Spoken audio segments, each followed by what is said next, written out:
¿Cómo están, queridos adultos mayores? Esperando se encuentren ustedes bien, así como sus familias, les doy la bienvenida a un programa más de Cama en Casa. Soy la profesora Raquel Niego Vázquez, a cargo del taller de arte literario.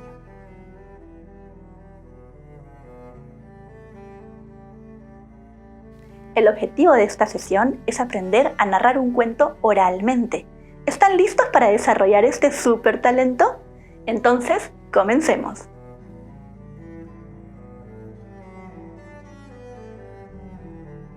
Hoy vamos a aprender acerca de la narración oral. La narración oral, sería importante saber primero que es tan antigua como la humanidad. Mucho antes de que existiera escritura, ya los seres humanos contábamos historias. Cuando teníamos momentos de descanso, que era todas las noches, luego de dedicarnos cada tribu, cada población a determinadas actividades, como lo eran la caza y las actividades también hogareñas, entre muchas otras, la gente se reunía alrededor del fuego a contar historias. La narración oral entonces es tan antigua como la humanidad misma. Y es importante en ese sentido recuperar el placer de contar historias oralmente, así como de escucharlas, porque es un momento casi sagrado de conexión y reunión de los seres humanos. Hay algunas pautas, algunos tips que pueden hacer que nuestra narración oral cobre vida y que esa conexión con nuestro público sea mucho más profunda y trascendente de lo que lo sería si no los tomamos en cuenta. Estos son la entonación de las palabras, la pronunciación o dicción, los cambios de voces entre los personajes y saber respetar los signos de puntuación y sobre todo los silencios. Claro que en la narración oral no tenemos signos de puntuación propiamente, ya que sabemos que eso pertenece al ámbito de la escritura. Pero debemos imaginarnos que estos signos de puntuación cumplen el rol de silencios y que los silencios forman parte de lo que comunicamos. Entonces, vamos a reflexionar en primer lugar acerca de la necesidad de enganchar desde el primer momento con nuestro lector. Para ello, vamos a encontrar nuestra propia voz narrativa, porque no hay dos personas que cuenten una historia de la misma manera. Y, en función, por supuesto, de mi propio personaje, hoy les traigo un cuento de Gabriel García Márquez titulado La siesta del martes. El tren salió del trepidante corredor de rocas bermejas, penetró en las plantaciones de banano, simétricas e interminables, y el aire se hizo húmedo y no se volvió a sentir la brisa del mar. Una humareda sofocante entró por la ventanilla del vagón. En el estrecho camino paralelo a la vía férrea había carretas de bueyes cargadas de racimos verdes. Al otro lado del camino, en intempestivos espacios sin sembrar, había oficinas con ventiladores eléctricos, campamentos de ladrillos rojos y residencias con sillas y mesitas blancas en las terrazas, entre palmeras y rosales polvorientos. Eran las 11 de la mañana y aún no había comenzado el calor. «Es mejor que subas el vidrio», dijo la mujer. «El pelo se te va a llenar de carbón». La niña trató de hacerlo, pero la persiana estaba bloqueada por óxido. Eran los únicos pasajeros en el escueto vagón de tercera clase. Como el humo de la locomotora siguió entrando por la ventanilla, la niña abandonó el puesto y puso en su lugar los únicos objetos que llevaban: una bolsa de material plástico con cosas de comer y un ramo de flores envuelto en papel de periódicos. Se sentó en el asiento opuesto, alejada de la ventanilla, de frente a su madre. Ambas guardaron un luto riguroso y pobre. La niña tenía 12 años y era la primera vez que viajaba. La mujer parecía demasiado vieja para ser su madre, a causa de las venas azules en los párpados y del cuerpo pequeño, blando y sin formas, en un traje cortado como una sotana. Viajaba con la columna vertebral firmemente apoyada contra el respaldar del asiento, sosteniendo en el regazo con ambas manos una cartera de charol desconchado. Tenía la serenidad escrupulosa de la gente acostumbrada a la pobreza. A las 12 había empezado el calor. El tren se detuvo 10 minutos en una estación sin pueblo para abastecerse de agua. Afuera, en el misterioso silencio de las plantaciones, la sombra tenía un aspecto limpio. Pero el aire estaba estancado dentro del vagón. Olía a cuero sin curtir. El tren no volvió a acelerar. Se detuvo en 2 pueblos iguales, con casas de madera pintadas de colores vivos. La mujer inclinó la cabeza y se hundió en el sopor. La niña se quitó los zapatos. Después fue a los servicios sanitarios a poner el agua en ramo de flores muertas.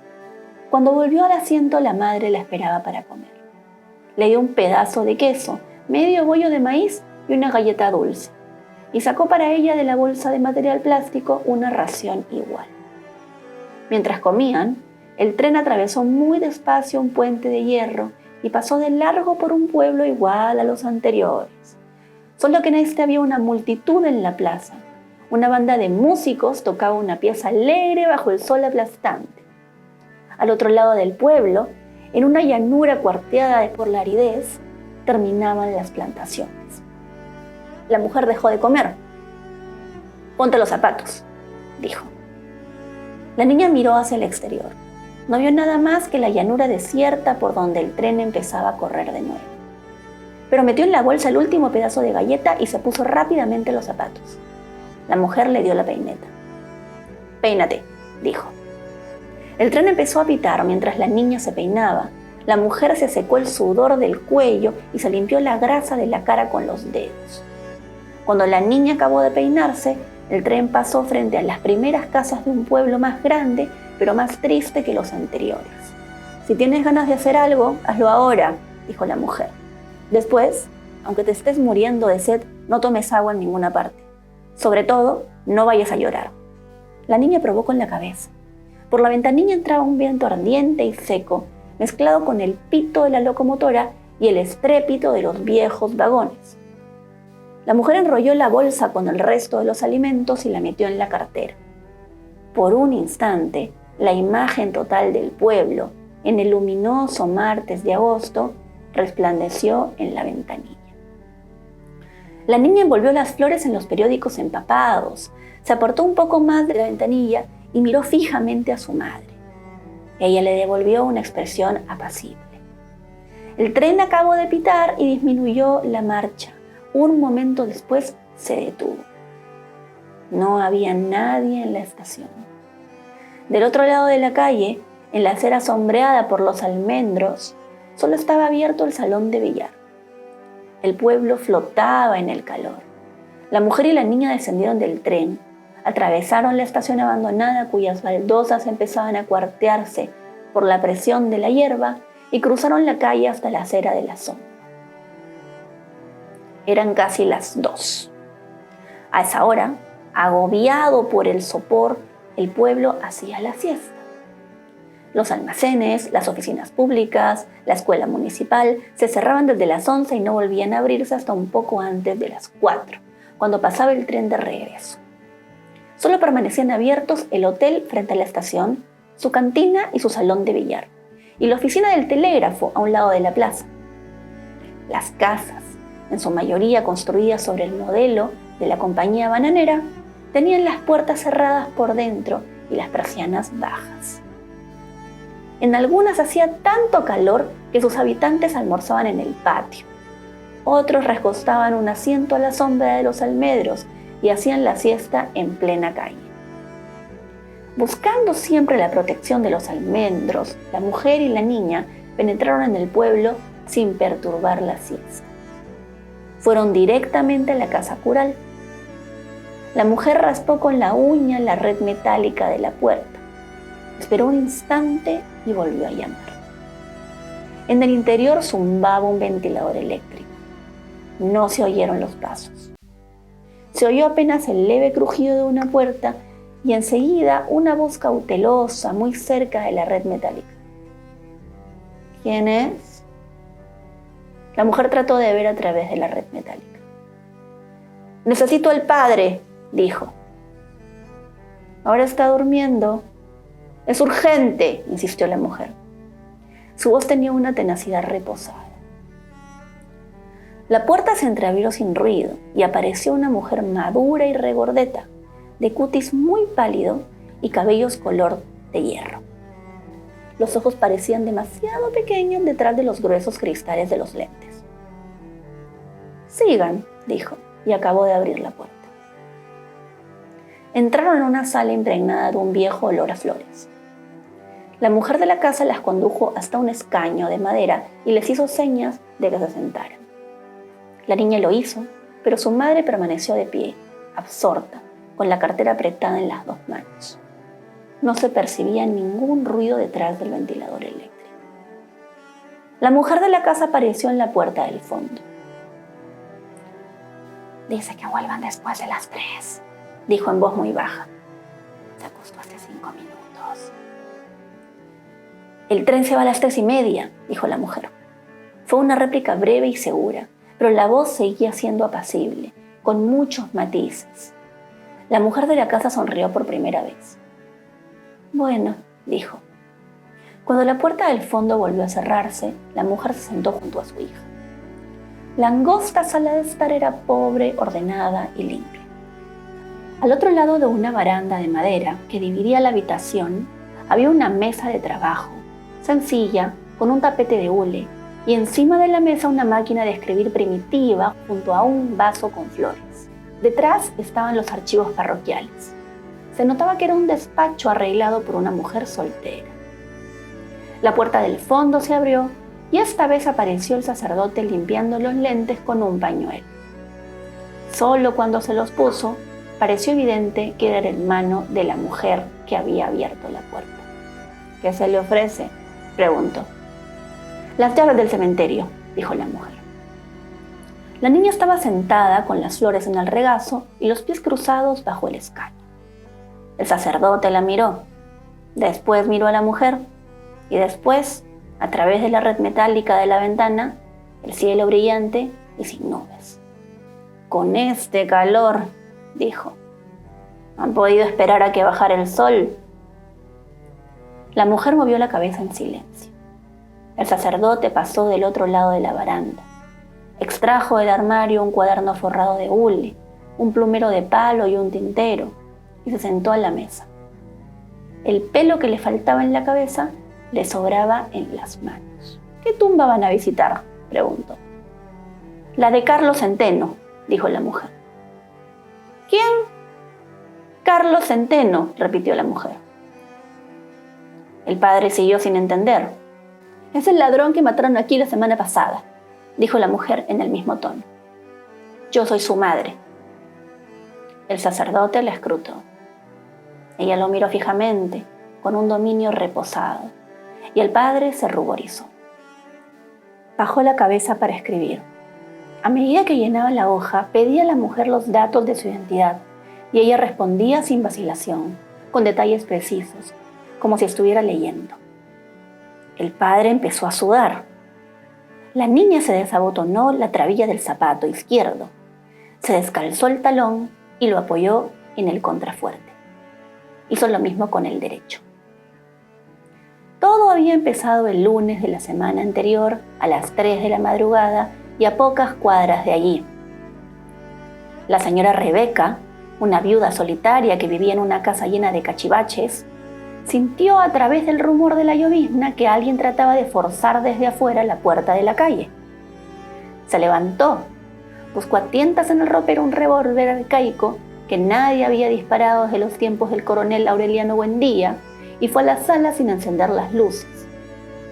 Orientándose no tanto por el ruido de la cerradura como por un terror desarrollado en ella por 28 años de soledad, localizó en la imaginación no solo el sitio donde estaba la puerta, sino la altura exacta de la cerradura.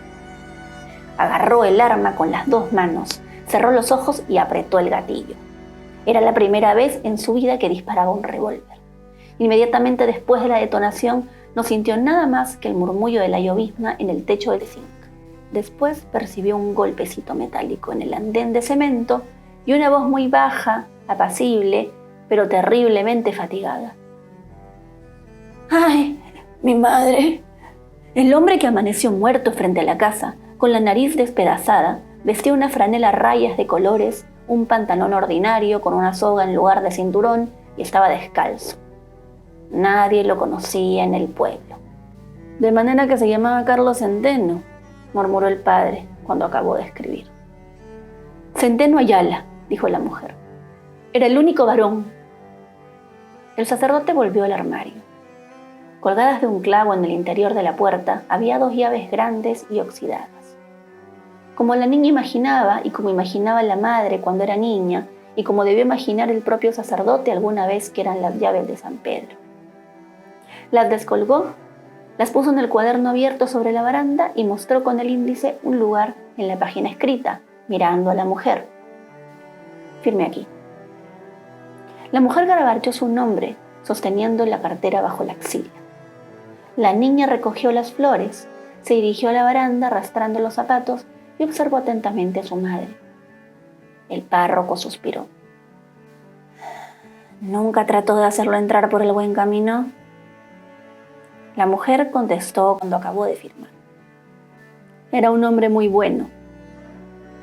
El sacerdote miró alternativamente a la mujer y a la niña y comprobó, con una especie de piadoso estupor, que no estaban a punto de llorar. La mujer continuó inalterable. Yo le decía que nunca robara nada que le hiciera falta a alguien para comer, y él me hacía caso. En cambio, antes, cuando boxeaba, pasaba hasta 3 días en la cama postrado por los golpes. Se tuvo que sacar todos los dientes, y terminó la niña. Así es, confirmó la mujer. Cada bocado que me comía en ese tiempo me sabía los porrazos que le daban a mi hijo los sábados a la noche. La voluntad de Dios es inescrutable, dijo el padre. Pero lo dijo sin mucha convicción, en parte porque la experiencia lo había vuelto un poco escéptico, y en parte por el calor. Les recomendó que se protegieran la cabeza para evitar la insolación. Les indicó, bostezando y ya casi completamente dormido, cómo debían hacer para encontrar la tumba de Carlos Centeno. Al regreso no tenían que tocar. Debían meter la llave por debajo de la puerta y poner allí mismo, si tenían, una limosna para la iglesia. La mujer escuchó las explicaciones con atención, pero dio las gracias sin sonreír. Desde antes de abrir la puerta de la calle, el padre se dio cuenta de que había alguien mirando hacia adentro, las narices aplastadas contra la red metálica. Era un grupo de niños. Cuando la puerta abrió por completo, los niños se dispersaron. A esa hora, de ordinario, no había nadie en la calle. Ahora no solo estaban los niños, había grupos bajo los almendros. El padre examinó la calle distorsionada por la reverberación y entonces comprendió. Suavemente volvió a cerrar la puerta. «Esperen un minuto», dijo, sin mirar a la mujer. Su hermana apareció en la puerta del fondo con una chaqueta negra sobre la camisa de dormir y el cabello suelto en los hombros. Miró al padre en silencio. «¿Qué fue?», preguntó él. «La gente se ha dado cuenta. Es mejor que salgan por la puerta del patio», dijo el padre. «Es lo mismo», dijo su hermana. «Todo el mundo está en las ventanas». La mujer parecía no haber comprendido hasta entonces. Trató de ver a la calle a través de la red metálica. Luego le quitó el ramo de flores a la niña y empezó a moverse hacia la puerta. La niña la siguió. «Esperan a que baje el sol», dijo el padre. «Se van a derretir», dijo su hermana, inmóvil en el fondo de la sala. «Espérense, les presto una sombrilla». «Gracias», replicó la mujer. «Así vamos bien». Tomó a la niña de la mano y salió a la calle. En el cuento que acabamos de leer, se aprecian diferentes personajes en posiciones distintas, con una experiencia, un bagaje propio, que interpretan desde la mirada de la narración oral diferentes voces.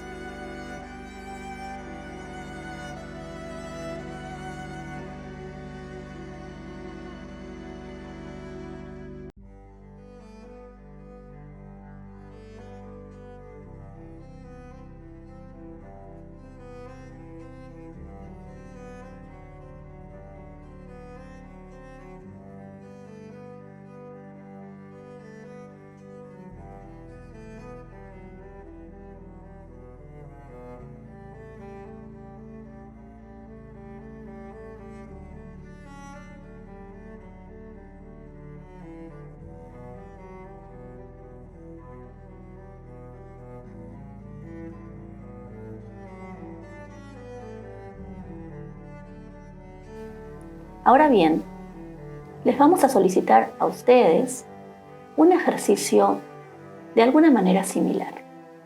Pero sería preferible que para este ejercicio no estuvieran solos, que buscaran la ayuda de otros para grabar una experiencia que les haya ocurrido a nivel personal.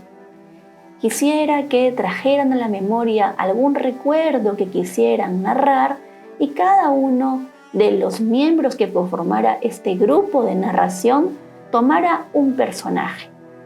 El ejercicio consiste en grabarse contando esta historia y luego verificar si hemos seguido los tips que hemos venido estudiando anteriormente. Por ejemplo, si usamos la correcta entonación, si pronunciamos bien las palabras, si hacemos los cambios de voces correspondientes y si estamos respetando los silencios. Estas pautas no serán suficientes para narrar, por lo menos a un nivel formal, a un nivel que nos sirva, que nos sea útil, una narración fluida y atractiva y que conecte con el público. Solo faltaría un detalle más, y es ponerle esta cuota de sensibilidad, de emoción que solo llega al poder tener presentes, al traer a la memoria todos los detalles de la experiencia que vamos a narrar.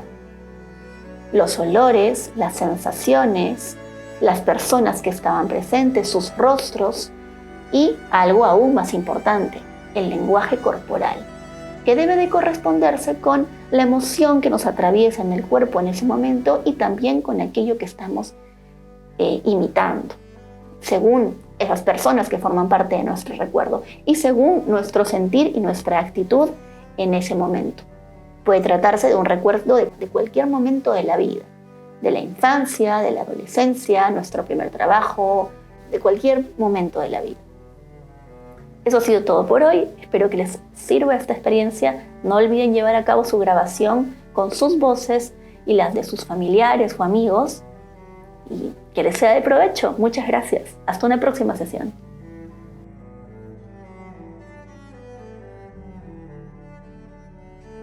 Para concluir, vamos a retomar algunos conceptos que hemos venido trabajando y por supuesto el ejercicio que ahora tenemos a desarrollar, lo más importante. Entonces, sabemos que la narración oral es una práctica tan antigua como la humanidad, muy anterior a la escritura y, por supuesto, también una manifestación literaria, tanto como cualquier manifestación escrita. Sabemos que también para los objetivos de nuestra sesión, nuestro aprendizaje, queremos recuperar el placer de contar historias, así como de escucharlas. Esto es todo un arte, con sus propios fines, sus propios metas, sus propios parámetros, ¿sí? Y para ello tomamos en cuenta determinadas cosas. La entonación, la pronunciación o vocalización de las palabras, el cambio de voces de acuerdo a cada personaje y respetamos los silencios.